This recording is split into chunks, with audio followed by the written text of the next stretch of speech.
depressed, frustrated, sad, confused. You want answer. Let's talk.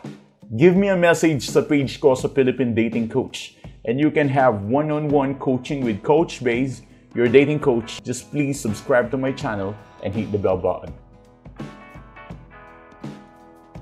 Pwedeng iniisip mo na nakalimutan ka na kasi ng ex mo eh. Why not nga naman, di ba? Pwede mo nga naman talagang isipin yan right now. Pero actually, hindi. Hindi pa.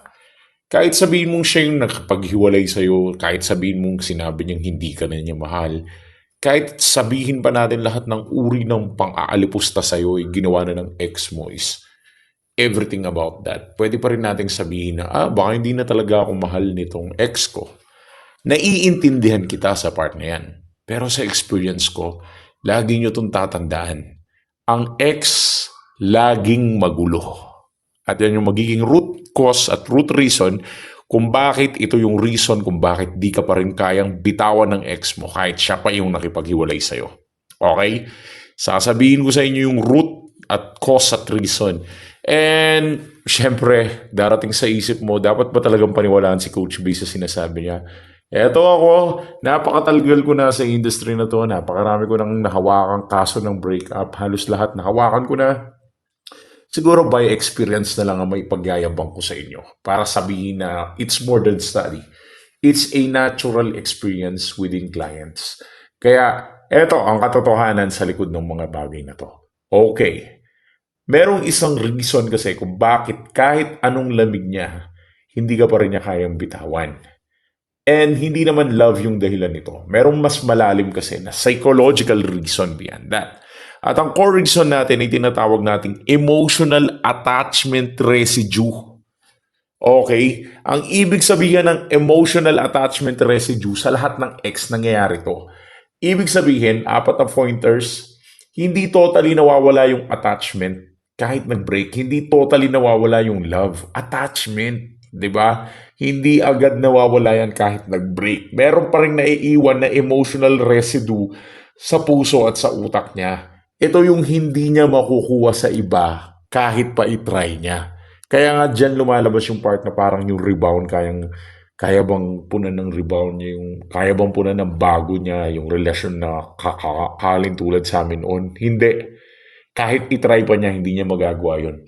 Kaya kahit gusto kanyang bitawan, meron pa rin humihila pabalik sa kanya pagdating sa'yo. Ngayon, ipapaliwanag ko sa inyo, bakit nga ba kasi merong emotional residue? Ibig sabihin ng emotional residue, talagang nag-i-stay yung emotion love doon. Kahit sabihin natin siya pa nang iwan sa'yo, siya pa nang block sa'yo, siya pa hindi nag-message sa'yo, kahit ano pa sabihin mo. Dahil sa habits na kayo ang kasama ng isa't isa, na lagi kayong magkasama dahil din sa emotional safety na nahanap niya sa'yo. Kasi naging kayo, di ba? Dahil sa comfort and also familiarity sa nakasanayan niya sa'yo at dahil sa shared memories na hindi madaling i-replace. At dahil dito, pwede itong manatili. Puwera na lang kung mag-blunder ka. Ano ang blunder, coach? Ang blunder, ibig sabihin, gumawa ka ng move na imbis na mabalik yung ex mo, lalo mong pinalala yung sitwasyon. Anong blunder to? Yung nagabul ka. Blunder yun. Pwede kayong ma-fix sa pamamagitan ng paghahabol kung talagang mahal ka ng tao. Pero kung hindi ka na niya mahal, nalalabig na siya, hindi mo siya ma-fix sa paghahabol. Does that make sense? Kung alam mo sa sarili mo na hindi siya nanlalamig sa'yo, talagang toxican lang, pwede ka maghabol. Pero kung nanlalamig na siya sa'yo, especially kung babae siya at lalaki ka, pero it works both way ha. Kung nararanasan na niyo manlamig sa'yo at naghabol ka, patay. Mawawala ang emotional residue.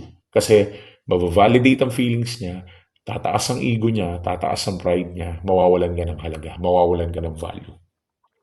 Kasi kapag medyo okay ka na kasi, tsaka tahimik ka, lumalabas yung fear of losing you forever.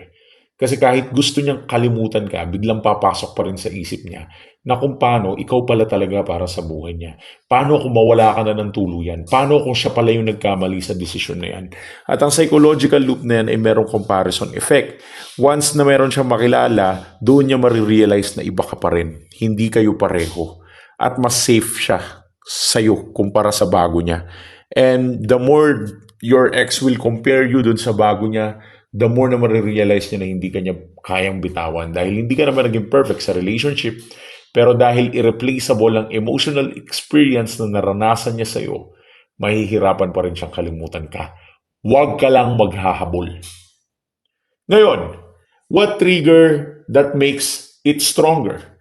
Kapag hindi ka naghabol, pag naging kalmado ka, kapag naging better version ka, at kapag nakikita niya na kaya mong mabuhay ng maayos kahit wala siya, it removes their control and activates the fear of losing you completely. Hanggat hindi na-confirm yung bagay na yon. So ano yung mga sign na hindi kanya mabitawan? Pag nagpaparamdam bigla, nagiging silent viewer sa story mo, merong indirect post, curious sa buhay mo, ini-stalk ka, tinitignan ng mga post mo. Kapag hindi siya 100% masaya kahit may bago pa siya, nakarelasyon or meron siyang bagong barkada. Hindi kanya mabitawan, hindi dahil mahina siya, kundi dahil meron kang naiwan na emotional mark na hindi niya kayang makita sa iba. At kapag nag-level up ka pa, mas lalo siyang mahihirapan na bitawan ka. This is how it works in real world. Ngayon, simple lang naman ang key dito. Huwag ka lang maghahabol. Pero kung tingin mong malala na ang sitwasyon mo, you can give us a message sa Philippine Dating Coach for one-on-one coaching. Thanks for watching.